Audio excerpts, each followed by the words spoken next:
Study IQ IAS, अब तैयारी हुई अफोर्डेबल। दोस्तों, आज इंडिया में इंडस्ट्रियलाइजेशन और अर्बनाइजेशन इंटरकनेक्टेड और सिनोनिमस फिनोमिनन बन चुके हैं। साथ ही चेंजिंग टाइम के साथ इंडिया ने अपने एग्रीकल्चर, इंडस्ट्रियल और सर्विस सेक्टर में मैकेनाइजेशन और ऑटोमेशन के अहम कदम उठाए हैं। इन टेक्नोलॉजी से प्रोडक्टिविटी इंप्रूव हुई है और साथ ही टेक्नोलॉजी और इनोवेशन में इंडियन पॉपुलेशन की प्रोग्रेस भी बढ़ी है। लेकिन साथ ही इंडियन डेमोग्राफी को नजर में रखते हुए इकोनॉमिक ग्रोथ का एक बड़ा फेलियर रहा है lack of job creation. Independence के इमीडिएटली बाद से ही पीएम जवाहरलाल नेहरू के नेतृत्व में इंडिया ने एक एम्बिशियस इंडस्ट्रियलाइजेशन प्रोग्राम चलाया, जहां फोकस हैवी मशीनरी और इंजीनियरिंग गुड्स पर था। लेकिन क्या आप जानते हैं, राष्ट्रपिता गांधी जी इस मैकेनाइज्ड मीन्स ऑफ प्रोडक्शन के खिलाफ थे। गांधी जी की इकोनॉमिक फिलॉसफी हमेशा आम आदमी को मैक्सिमम प्रॉफिट पहुंचाने वाले मॉडल की तरफ इंक्लाइन थी, जिसमें मशीन्स सेकेंडरी थी और लेबर फोर्स के लिए employment generation primary. Gandhi ji का मानना था कि मशीन्स की जगह इंडियन इकोनॉमी में सिर्फ तब है जब लेबर फोर्स अपने दम पर इकोनॉमी की डिमांड को मीट ना कर पाए। गांधी जी का सपना था कि इकोनॉमी एक डिसेंट्रलाइज स्ट्रक्चर में बनी रहे, जहां विलेजेस सेल्फ सफिशिएंट रिपब्लिक्स के रूप में एग्जिस्ट करें। इस वजह से उन्होंने कॉटेज इंडस्ट्री और हाउसहोल्ड एंटरप्राइजेस को बढ़ावा देना सही समझा। चरखा और खादी सिर्फ सिंबल्स ही नहीं, बल्कि सेल्फ रिलायंस और अंत्योदय की एक इकोनॉमिक फिलॉसफी दर्शाते थे, जो आजादी की लड़ाई में पूरे भारत को एक करने में कामयाब हुई। ये इतने पावरफुल सिंबल्स हैं कि आज जब कोई हार्वर्ड ग्रेजुएट भी इंडिया में पॉलिटिशियन बनना चाहता है तो उसे खादी का कुर्ता पैजामा तो पहनना ही पड़ता है। गांधी जी के आइडियाज को आजाद भारत के संविधान में भी जगह मिली, जहां directive principles of state policy में विलेज एंटरप्राइजेस का प्रमोशन इंक्लूड किया गया। आज इस वीडियो में दोस्तों, इन एंटरप्राइजेस को आज MSMEs के नाम से जाना जाता है, जो इंडियन इकोनॉमी और सोशल ट्रांसफॉर्मेशन की बैकबोन बने रहे हैं। आज इस वीडियो में हम डिस्कस करेंगे MSMEs के इंडिया की इकोनॉमी, सोसाइटी और कल्चर में रोल की। जानेंगे कुछ सक्सेसफुल इंडियन MSMEs के बारे में, देखेंगे कि इस सेक्टर की क्या प्रॉब्लम्स हैं और सरकार इनके लिए क्या कदम उठा रही है। लेकिन आगे बढ़ने से पहले मैं आपको बता दूं कि इस वीडियो की इंपॉर्टेंस UPSC CSE मेंस के GS3 में issues related to economic development in India और UPSC प्रीलिम्स के इकोनॉमी सेक्शन के पॉइंट ऑफ व्यू से काफी ज्यादा है। इसके बारे में हम वीडियो के अंत में और भी बात करेंगे, पर फिलहाल के लिए अपने डिस्कशन को हम आगे बढ़ाते हैं।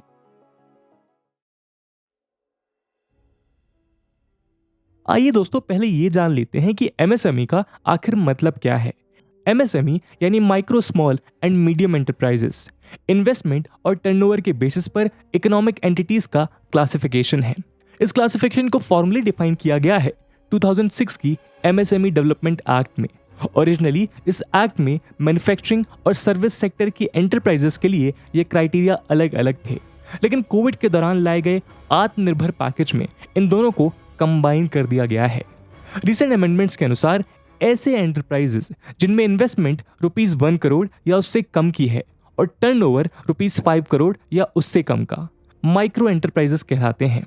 स्मॉल एंटरप्राइजेस के लिए ये लिमिट ₹10 करोड़ ऑफ इन्वेस्टमेंट और ₹50 करोड़ ऑफ टर्नओवर है, और मीडियम के लिए ₹50 करोड़ ऑफ इन्वेस्टमेंट और ₹250 crore of turnover. National sample survey के 73rd राउंड के डेटा के अनुसार देश में करीब 6.33 करोड़ MSMEs मौजूद हैं। इनमें से सबसे ज्यादा MSMEs उत्तर प्रदेश और वेस्ट बंगाल में हैं, जो साथ मिलकर टोटल MSMEs का 28% नंबर कंट्रीब्यूट करते हैं। आपको जान के हैरानी होगी कि टोटल MSMEs में से 93% माइक्रो कैटेगरी में आती हैं, जबकि मीडियम कैटेगरी में सिर्फ 1%, यानी ज्यादातर MSMEs माइक्रो एंटरप्राइजेस हैं। दोस्तों, MSME सेक्टर में यूनिट्स की इतनी बड़ी संख्या के पीछे कुछ खास वजहें हैं जो इन एंटरप्राइजेस को नेचुरल एडवांटेजेस प्रोवाइड कराती हैं। नाम और डेफिनेशन से ही क्लियर होता है कि MSME यूनिट्स में लो कैपिटल इन्वेस्टमेंट होता है। माइक्रो एंटरप्राइज को 1 करोड़ रुपीस से भी कम की इन्वेस्टमेंट के साथ खोला जा सकता है। Newly independent post colonial India के लिए ये बहुत बड़ा प्लस पॉइंट था। ऐसा इसलिए क्योंकि ब्रिटिश रूल के दौरान हुए इकोनॉमिक ड्रेन का नतीजा ये हुआ था कि इंडियंस के पास प्राइवेट कैपिटल ही नहीं बची थी। यानी अगर जमशेदजी टाटा और वीओ चिदम्बराई पिल्लाई जैसे कुछ चुने हुए महापुरुषों को छोड़ दें तो ज्यादातर इंडिविजुअल्स के पास बिजनेस सेटअप करने लायक पैसे ही नहीं थे। साथ ही बैंकिंग इंडस्ट्री और फाइनेंशियल मार्केट्स भी डेवलप नहीं हुए थे। फॉरेन इन्वेस्टमेंट पर सरकार ने कंप्लीटली रोक लगा दी थी और सरकार के पास भी इन्वेस्टेबल फंड्स की कमी थी। ऐसे में एमएसएमई यूनिट्स देश की इकोनॉमी को आगे बढ़ाने के लिए प्राइवेट सेक्टर में एकमात्र उम्मीद थी। इसके अलावा एमएसएमई का डेवलपमेंट किसी भी बड़ी इंडस्ट्री के सर्वाइवल के लिए इररिप्लेसेबल है। बड़ी से बड़ी इंडस्ट्री भी अपने कंपोनेंट्स एमएसएमई यूनिट से ही मैन्युफैक्चर करवाती है। एग्जाम्पल के लिए मारुति सुजुकी जैसे बड़े ऑटोमोबाइल जायंट को ही ले लीजिए। गाड़ियों में लगने वाले छोटे इलेक्ट्रॉनिक पार्ट्स से लेकर इंजन के पिस्टन तक सारे पार्ट्स एमएसएमई वेंडर्स ही बनाते हैं। लीन ऑर्गेनाइजेशन और सिंपल स्ट्रक्चर होने की वजह से एमएसएमई यूनिट्स प्रोडक्शन कॉस्ट को मिनिमाइज कर पाते हैं और चेंजिंग नीड्स को मीट करने के लिए नेसेसरी फ्लेक्सिबिलिटी भी रखते हैं। साथ ही गवर्नमेंट से मिलने वाले अनेक बेनिफिट्स के कारण भी एमएसएमईज एफिशिएंसी मेंटेन कर पाते हैं। वीडियो में आगे इस बारे में हम डिटेल में चर्चा करेंगे। दोस्तों, एमएसएमईज का बैकग्राउंड जानने के बाद आज के वीडियो के मेन टॉपिक पर आते हैं। एमएसएमईज इंडियन इकोनॉमी के वेरियस एरियाज में अनमैच्ड कंट्रीब्यूशन करती हैं। चाहे इकोनॉमिक आउटपुट की बात करें, चाहे एम्प्लॉयमेंट की, चाहे फॉरेन एक्सचेंज अर्निंग्स की बात करें, चाहे जीडीपी ग्रोथ की, एमएसएमईज के बिना कुछ भी संभव नहीं है। यही नहीं, सोशो इकोनॉमिक जस्टिस इंश्योर करने में भी एमएसएमईज का वैल्यूएबल कंट्रीब्यूशन है। इस वजह से एमएसएमईज को इंडियन इकोनॉमी की बैकबोन कहा जाता है। आइए एमएसएमईज के सोशो इकोनॉमिक रोल को हम डिटेल में डिस्कस करें। सबसे पहले बात करते हैं इकोनॉमिक कंट्रीब्यूशन की। एमएसएमई सेक्टर इंडिया की जीडीपी के 37.5% हिस्से के लिए जिम्मेदार है। अगर ग्रॉस वैल्यू एडेड या जीवीए की बात करें तो एमएसएमईज 1/3 से ज्यादा हिस्सा रखती है। यानी ये छोटे छोटे एंटरप्राइजेस साथ मिलकर करीब 1.3 ट्रिलियन डॉलर्स का आउटपुट जनरेट करते हैं। एमएसएमईज इकोनॉमी में तो कंट्रीब्यूट करती ही हैं, लेकिन एक बात है जो इन्हें बाकी कंपनी से अलग कर देती है। इंडिया में एमएसएमईज के 6.33 करोड़ यूनिट्स हैं, जिसमें से 51% रूरल एरियाज में लोकेटेड हैं।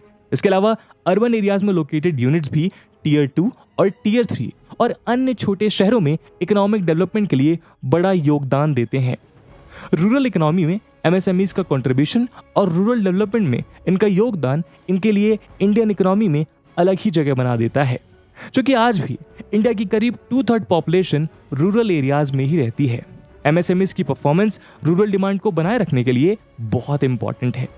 दोस्तों, इंडियन इकोनॉमिक ग्रोथ स्टोरी की अगर एक सबसे बड़ी शॉर्टकमिंग चूज करनी हो तो वो होगी इम्बैलेंस ग्रोथ। देश के डिफरेंट रीजन्स में इकोनॉमिक ग्रोथ बहुत अलग अलग लेवल्स पर रही है। एमएसएमईज देश के छोटे से छोटे हिस्से में पहुंचकर इन रीजनल इम्बैलेंसेस को रिड्यूस करती हैं, जिससे balanced economic growth and development मुमकिन हो पाए। साथ ही ऐसे समय पर जब इंडियन इकोनॉमी अनएम्प्लॉयमेंट के अपने वर्स्ट फेज से गुजर रही है, जब बड़े से बड़े यूनिकॉर्न्स और डेकाक्रॉन्स भी मास लेऑफ्स कर रहे हैं, एम्प्लॉयमेंट में एमएसएमईज का रोल जानना इंपॉर्टेंट हो जाता है। एनएसएस के 73rd राउंड की report on unincorporated non agricultural enterprises के अनुसार एमएसएमई सेक्टर करीब 11.10 करोड़ लोगों को एम्प्लॉयमेंट प्रोवाइड कराता है। एमएसएमई सेक्टर के लिए फॉरेन एक्सचेंज कमाने का एक बड़ा जरिया है, जिसकी वजह से ऐसे ग्लोबल क्राइसिस के दौरान भी इंडिया का फॉरेक्स रिजर्व मजबूत बना रहा है। Directorate general of commercial intelligence and statistics के डेटा के अनुसार एमएसएमई सेक्टर इंडिया के टोटल एक्सपोर्ट का 49 to 50% हिस्सा कंट्रीब्यूट करता है। यानी MSME products total Indian exports का आधा हिस्सा प्रोवाइड करते हैं।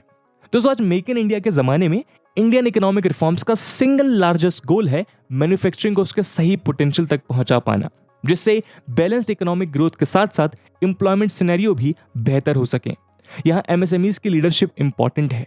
करीब 38% registered MSME units manufacturing sector में हैं, जबकि 32% एमएसएमई एम्प्लॉइज मैन्युफैक्चरिंग सेक्टर में काम करते हैं। लेकिन दोस्तों, एमएसएमईज का कंट्रीब्यूशन सिर्फ इकोनॉमिक नंबर्स तक सीमित नहीं है। इन एंटरप्राइजेस ने ग्राउंड लेवल पर सोशल जस्टिस और वीकर सेक्शन के एम्पावरमेंट में अमूल्य भूमिका अदा करी है। अगर वुमेन एम्पावरमेंट की बात की जाए तो एमएसएमई चमकते दिखाई पड़ते हैं। 20% से ज्यादा एमएसएमई यूनिट्स को महिलाएं ओन करती हैं। यहाँ हम ओनर्स की बात कर रहे हैं, जबकि अगर बड़ी इंडियन कंपनीज को देखा जाए तो सिर्फ 11% सीईओज विमेन हैं। इस ट्रेंड के दो बड़े कारण हैं। पहला ये कि बहुत से ऐसे काम जिनमें विमेन ट्रेडिशनली बेटर स्किल्ड हैं, एमएसएमई सेक्टर में पॉपुलर हैं, जैसे कि सिलाई बुनाई या एम्ब्रॉयडरी जैसे स्किल्स, टेक्सटाइल और गारमेंट मैन्युफैक्चरिंग, आचार और ऐसे अन्य घरेलू उत्पाद। दूसरा, भारत में विमेन को घर से दूर जाने से डिस्करेज किया जाता है। फैमिली और बच्चों की रिस्पॉन्सिबिलिटी की वजह से भी उन्हें घर के आसपास रहना पड़ता है। एमएसएमईज विमेन को ये डिस्टिंक्टिव एडवांटेज प्रोवाइड कराती हैं कि वो घर रह के ही अपना काम चला सकती हैं। इसी तरह अगर बैकवर्ड क्लासेस और कास्ट की बात की जाए तो टोटल एमएसएमई ओनर्स में से 12.4% शेड्यूल कास्ट, 4.1% शेड्यूल ट्राइब और 49.7% ओबीसी कम्युनिटी को बिलोंग करते हैं। यानी टोटल एमएसएमईज में से करीब 2/3 बैकवर्ड कम्युनिटी के इंडिविजुअल्स द्वारा ओन्ड हैं, जबकि ये नंबर रूरल एरियाज में 3/4 तक चला जाता है। इकोनॉमिक और सोशल ट्रांसफॉर्मेशन में भूमिका रहने के साथ ही एमएसएमईज का कल्चर और हेरिटेज के प्रमोशन और कंजर्वेशन में बहुत बड़ा योगदान है। एग्जाम्पल के लिए आजादी के दौरान नेशनल यूनिटी के सिंबल खादी प्रोडक्ट्स को ही ले लीजिए। खादी कॉटन से लेके सिल्क गारमेंट्स, कॉस्मेटिक्स से लेके डेकोरेटिव आइटम्स तक ट्रेडिशनल इंडियन कल्चरल प्रोडक्ट्स को बढ़ावा एमएसएमई यूनिट्स ही दे रही हैं। अगर ऑथेंटिक लोकल हैंडीक्राफ्ट्स का एग्जाम्पल कंसीडर करें तो लखनऊ की चिकनकारी, अलीगढ़ के लॉक्स, फिरोजाबाद की बैंगल्स, ये सभी प्रोडक्ट्स एमएसएमई यूनिट्स अपनी जनरेशंस के थ्रू पास्ड ऑन स्किल्स के थ्रू प्रिजर्व कर रहे हैं। फैमिली बिजनेसेस होने के कारण ट्रेनिंग से लेकर प्लेसमेंट तक का फुल पैकेज ये एमएसएमई यूनिट्स एक छत के नीचे प्रोवाइड करते हैं। अगर फूड सिक्योरिटी की बात करें तो हम सबको पता है कि एग्रीकल्चर प्रॉफिटेबल ना होना देश के लिए बड़ी समस्या है। साथ ही एग्रीकल्चर पर लोगों की ओवर डिपेंडेंस भी बड़ी प्रॉब्लम है। इन दोनों ही प्रॉब्लम्स का solution micro food processing enterprises offer करते हैं। वैल्यू एडिशन के थ्रू एग्रीकल्चरल प्रोडक्ट्स के लिए मार्केट बनाकर फार्मर के प्रॉफिट्स को इंक्रीज करना और साथ ही off farm rural employment create करना इन एंटरप्राइजेस का एग्रीकल्चर और मैन्युफैक्चरिंग सेक्टर में बड़ा योगदान है। दोस्तों, सोशल, इकोनॉमिक और फूड सिक्योरिटी में अहम रोल्स निभाने वाले एमएसएमईज इंडिया में बहुत सक्सेसफुल रहे हैं और बहुत से ऐसे यूनिट्स बड़ी कंपनीज के रूप में भी उभर चुके हैं। अग्राह्य टेक्नोलॉजीज प्राइवेट लिमिटेड एक एमएसएमई यूनिट है जो voice technology based solutions provide करता है। नेचुरल लैंग्वेज प्रोसेसिंग या एनएलपी और ऑटो स्पीच रिकॉग्निशन यानी एएसआर जैसी टेक्नोलॉजीज का यूज करके ये एमएसएमई स्मार्टफोन्स और स्मार्ट स्पीकर्स जैसे अप्लायंसेस के साथ वॉइस इंटरफेस प्रोवाइड कराता है, बेसिकली एलेक्सा या सिरी की तरह। लेकिन यूनिक बात यह है कि इनके सॉल्यूशंस ईस्ट यूपी से लेकर सेंट्रल इंडिया और मेवाड़ तक की हिंदी डायलेक्ट्स को रिकॉग्नाइज कर सकते हैं। अग्रह टेक्नोलॉजीज को इंडिया टॉप इनोवेटिव एमएसएमईज की कैटेगरी में अवार्ड भी दिया गया है। कुछ इंडियन एमएसएमईज पॉपुलर स्टार्टअप्स से भी कहीं ज्यादा ग्रोथ नंबर शो कर रहे हैं। Vivifi India finance private limited Hyderabad based MSME है जो डिजर्विंग लेकिन अंडर सर्व्ड कंज्यूमर्स को अनसेक्योर्ड लेंडिंग प्रोडक्ट सप्लाई करता है। इस कंपनी ने 883.75% की अमेजिंग रेवेन्यू ग्रोथ के साथ फास्टेस्ट ग्रोइंग एमएसएमई का अवार्ड जीता है। अगर प्रॉफिट ग्रोथ और रेवेन्यू ग्रोथ के कॉम्पोजिट मेट्रिक की बात करें तो Pune based Clairvoyant India private limited India के टॉप परफॉर्मिंग एमएसएमई का अवार्ड जीत चुका है। ये एक ग्लोबल टेक्नोलॉजी कंसल्टिंग और सर्विस कंपनी है जो बिग डेटा एनालिटिक्स और cloud technologies based services offer करता है। ये बात साफ ही है कि बदलते समय के साथ भारत की एमएसएमईज की प्रोफाइल भी बदल रही है और एमएसएमईज आज टेक्नोलॉजी की स्पेस में भी लीडर के रूप में इमर्ज हो रहे हैं। दोस्तों, इन वैल्यूएबल एमएसएमईज ने अभूतपूर्व सक्सेस हासिल करके पूरे देश का हौसला बढ़ाया है, लेकिन आज भी इंडियन एमएसएमई इकोसिस्टम को बहुत सी प्रॉब्लम्स का सामना करना पड़ता है। सबसे बड़ी प्रॉब्लम जो एमएसएमईज फेस करते हैं वो है lack of economy of scale. Common knowledge है कि जितनी ज्यादा आउटपुट वॉल्यूम होगी उतनी कम कॉस्ट पर यूनिट होगी। छोटे साइज ऑफ ऑपरेशन की वजह से एमएसएमई यूनिट्स के लिए ग्लोबलाइजेशन के चलते इंडियन मार्केट में एंटर हुई बड़ी कंपनीज के साथ कॉस्ट के मामले में compete करना टफ हो जाता है। ग्लोबलाइजेशन का ही एक और आउटकम है इंक्रीजिंग इंपोर्ट्स। चाइना जैसे इकोनॉमीज जो इंडस्ट्रियलाइज हो चुकी हैं इंडियन मार्केट्स को चीप लेकिन लो क्वालिटी इंपोर्ट से फ्लड करती हैं। ये प्रॉब्लम इंडियन टॉय इंडस्ट्री में खासकर देखी गई है। चाइनीज टॉय कंपनीज ने इंडियन टॉय मेकिंग एमएसएमईज को लो क्वालिटी हजार्डियस टॉयज से रिप्लेस कर दिया है। इस वजह से एमएसएमईज को नुकसान तो पहुंचा ही है, लेकिन साथ ही बच्चों में हेल्थ कंसर्न्स, प्लास्टिक वेस्ट का मैनेजमेंट और इंडियन कल्चर और हेरिटेज का लुप्त होना इंडिया के लिए बड़ी समस्या बन गया है। दोस्तों, आधे से ज्यादा एमएसएमई यूनिट्स रूरल एरियाज में लोकेटेड हैं और बाकी यूनिट्स में से एक बड़ा हिस्सा छोटे शहरों में। इस कारण एमएसएमईज को lack of access to 24/7 power supply, digital divide, road infrastructure और अन्य इंफ्रास्ट्रक्चरल कंस्ट्रेंट्स का भी सामना करना पड़ता है। इस वजह से एमएसएमईज कॉम्पिटिटिव बनकर एमएसएमई टैक्स से बाहर आने में मुश्किलों का सामना करती हैं। रूरल एरियाज में बैंकिंग इंडस्ट्री की प्रेजेंस कम होने के कारण लैक ऑफ फाइनेंशियल सर्विसेज भी इनके लिए एक बड़ी समस्या है। लेकिन दोस्तों, एक इंटरेस्टिंग बात है कि इकोनॉमिक सर्वे ने नोट किया है कि बहुत सी एमएसएमईज इस कैटेगरी से बाहर निकलना ही नहीं चाहते हैं। इसे परमानेंट डॉर्फिंग कहा गया है। बहुत से गवर्नमेंट बेनिफिट्स मिलने के कारण एमएसएमईज इस टैग को खोना ही नहीं चाहती और स्केल इंक्रीज होने पर कंपनी को छोटे यूनिट्स में डिवाइड कर लेती हैं। साथ ही कॉर्पोरेट सेक्टर में lack of ease of doing business होने के कारण एमएसएमई टैक्स से बाहर आने का कोई इंसेंटिव भी नहीं है। हालांकि रिसेंटली ये ट्रेंड चेंज हो रहा है। एमएसएमईज की इंपॉर्टेंस और सेंट्रलिटी को देखते हुए भारत सरकार ने बहुत से अहम कदम उठाए हैं। 2007 में सेंट्रल गवर्नमेंट में एमएसएमई इश्यूज के लिए एक सेपरेट मिनिस्ट्री ऑफ एमएसएमई बनाई गई।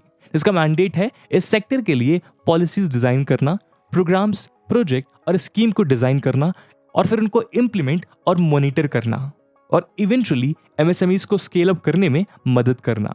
रिसेंटली एमएसएमई डेवलपमेंट एक्ट में अमेंडमेंट के थ्रू एमएसएमईज की डेफिनेशन को रिवाइज किया गया। मैन्युफैक्चरिंग और सर्विस एमएसएमईज के बीच डिस्टिंक्शन को हटा दिया गया है और साथ ही इस डेफिनेशन के इन्वेस्टमेंट और टर्नओवर थ्रेशोल्ड्स में अपवर्ड रिवीजन भी किया गया है। एमएसएमईज के रजिस्ट्रेशन प्रोसेस को सिंप्लीफाई भी किया गया है। इस ऑब्जेक्टिव के लिए एमएसएमई इंडस्ट्री ने 2020 में उद्यम रजिस्ट्रेशन पोर्टल लॉन्च किया है। इस ऑब्जेक्टिव के लिए एमएसएमई इंडस्ट्री ने 2020 में उद्यम रजिस्ट्रेशन पोर्टल लॉन्च किया है इन कंपनीज के ऑनलाइन रजिस्ट्रेशन के लिए। साथ ही एक सिंपल 1 पेज रजिस्ट्रेशन फॉर्म उद्योग आधार मेमोरेंडम के नाम से भी लॉन्च किया गया है। एमएसएमई एंटरप्रेन्योर्स इस फॉर्म को ऑनलाइन फिल करके इंस्टेंटली यूनिक उद्योग आधार नंबर ऑब्टेन कर सकते हैं। प्रोसेस की ईज इस बात से विजिबल है कि सिर्फ आधार नंबर, इंडस्ट्री का नाम और एड्रेस, बैंक अकाउंट डिटेल्स और कुछ अन्य जनरल इंफॉर्मेशन ही मांगी जाती हैं। कोई और सपोर्टिंग डॉक्यूमेंट्स की रिक्वायरमेंट नहीं है। माइक्रो और स्मॉल यूनिट्स के प्रोडक्ट्स के लिए मार्केट एक्सेस इंक्रीज करने के लिए सरकार ने पब्लिक प्रोक्योरमेंट पॉलिसी को एक पावरफुल वेपन बनाया है। सारी सेंट्रल मिनिस्ट्रीज, डिपार्टमेंट और पीएससीज को अपनी annual requirements of goods and services का 25% प्रोक्योरमेंट माइक्रो और स्मॉल एंटरप्राइजेस के साथ ही करना होगा। साथ ही 200 करोड़ तक के प्रोक्योरमेंट के लिए कोई ग्लोबल टेंडर फ्लोट नहीं किया जा सकता। एमएसएमईज की एक प्रॉब्लम है कि डाउनस्ट्रीम इंडस्ट्रीज को मटेरियल सप्लाई करने पर पेमेंट इंस्टेंटली नहीं होता। इस वजह से वर्किंग कैपिटल की कमी होना संभव है। इस प्रॉब्लम का सॉल्यूशन TREDS प्लेटफॉर्म के थ्रू निकाला जा रहा है। ट्रेड रिसीवेबल्स डिस्काउंटिंग सिस्टम यानी TREDS ये एक इलेक्ट्रॉनिक एक्सचेंज है जहां फ्यूचर में मिलने वाले पेमेंट यानी रिसीवेबल्स के अगेंस्ट एमएसएमईज मल्टीपल फाइनेंसर्स के थ्रू क्रेडिट हासिल कर सकते हैं विदाउट एनी कोलेटरल। एमएसएमईज को स्केल अप करके लार्जर यूनिट्स में कन्वर्ट करने के ऑब्जेक्टिव से हैंड होल्डिंग सपोर्ट देने के लिए ICT based champions portal launch किया गया है। Prime ministers employment generation programme के थ्रू माइक्रो एंटरप्राइजेस में 2020 से 21 के बीच 7 लाख से ज्यादा जॉब्स क्रिएट हुए हैं। क्रेडिट एक्सेस इंश्योर करने के लिए सेंट्रल गवर्नमेंट ने credit guarantee fund trust for micro and small enterprises या CGTMSE लॉन्च किया है, जिसके through collateral free credit micro और स्मॉल एंटरप्राइजेस को दिया जा रहा है। फाइनेंशियल ईयर 2018-19 में 30,000 से ज्यादा की क्रेडिट गारंटी प्रोवाइड की गई। तो दोस्तों, आज के इस वीडियो में हमने जाना एमएसएमई सेक्टर और उसकी इकोनॉमिक, सोशल और कल्चरल इंपॉर्टेंस के बारे में। हमने देखा कि किस तरह इंडिया की एमएसएमईज देश को 4th इंडस्ट्रियल रिवॉल्यूशन की तरफ बढ़ने में मदद कर रही है। साथ ही हमने जाना कि ये सेक्टर क्या प्रॉब्लम्स फेस करता है और इन प्रॉब्लम्स को ओवरकम करने के लिए सरकार क्या कदम उठा रही है। एमएसएमईज ग्लोबलाइज्ड वर्ल्ड में इंडिया की यूनिक पोजीशन बनाए रखने के लिए इंपॉर्टेंट है। साथ ही ये एंटरप्राइजेस डोमेस्टिक कैपेसिटी और डिमांड मेंटेन करके ये इंश्योर करते हैं कि इंडिया ग्लोबल इकोनॉमिक शॉक से इंसुलेटेड रहे। इसलिए जरूरी है कि एमएसएमई सेक्टर पर गवर्नमेंट का फोकस मेंटेन रहे। और दोस्तों, जैसा कि वीडियो के पहले भाग में बताया गया, इस वीडियो की इंपॉर्टेंस यूपीएससी मेंस के पर्सपेक्टिव से काफी ज्यादा है और उसी इंपॉर्टेंस को देखते हुए एक सवाल हम आपके लिए छोड़कर जा रहे हैं जिसको आपको कमेंट सेक्शन में आंसर करना है। Question is, MSME sector is crucial to ensure that India retains an important role in the global value chains in an increasingly globalized world. Analyze. And with this question my friends that's it for the video. I hope आपको video पसंद आया होगा, और अगर पसंद आया है तो अपने दोस्तों के साथ साझा करना बिल्कुल मत भूलिएगा। हम मिलते हैं अगले वीडियो में, तब तक के लिए जय हिंद, जय भारत। दोस्तों, इंटरप्शन के लिए माफी, पर ये कोई ऐड नहीं है। बस आपसे एक ऐसी इंफॉर्मेशन साझा करनी है जिसकी मदद से हम एजुकेशन को अफोर्डेबल बनाने की तरफ एक इंपॉर्टेंट कदम उठा रहे हैं। स्टडी IQ ने अपना UPSC pre plus mains live foundation batch start किया है, जिसमें आपको सारा का सारा कंटेंट लाइव दिया जाएगा। 900+ आवर्स का live content, 1-to-1 mentorship, current affairs programmes, prelims के practice questions, mains answer writing practice और भी बहुत कुछ। मात्र 18,999 के डिस्काउंटेड प्राइस पे अगर आप AG live coupon code use करते हैं। दोस्तों, अगर आप या फिर आपके दोस्त या भाई बहन कभी भी UPSC का एक सीरियस अटेम्प्ट देना चाहते हैं तो आई डोंट थिंक कि इससे बेहतर मौका फिर कभी मिलेगा। एंड जस्ट टू मेंशन, ये प्राइस लिमिटेड स्टूडेंट्स के लिए है। दोस्तों, इन बैचेस में एडमिशन की लास्ट डेट 31 अगस्त है और क्लासेस की टाइमिंग मॉर्निंग 8 AM रहेगी। तो अब आप भी AG live coupon code use करके अपनी UPSC की तैयारी को भारत के बेस्ट एजुकेटर्स के साथ स्टडी IQ के फाउंडेशन बैचेस का सपोर्ट प्रोवाइड कर सकते हैं। इस बात से रिलेटेड सभी इंपॉर्टेंट लिंक्स आपको पिन कमेंट में मिल जाएंगी। अब आप अपना वीडियो देख सकते हैं, but don't forget to use AG live, otherwise you will say कि बाकी लोगों को कम रेट्स पे कोर्स मिला है। बाकी सभी अपडेट्स के लिए आप मुझे मेरे सोशल मीडिया हैंडल्स पे फॉलो कर सकते हैं। स्टडी IQ IAS, अब तैयारी हुई अफोर्डेबल।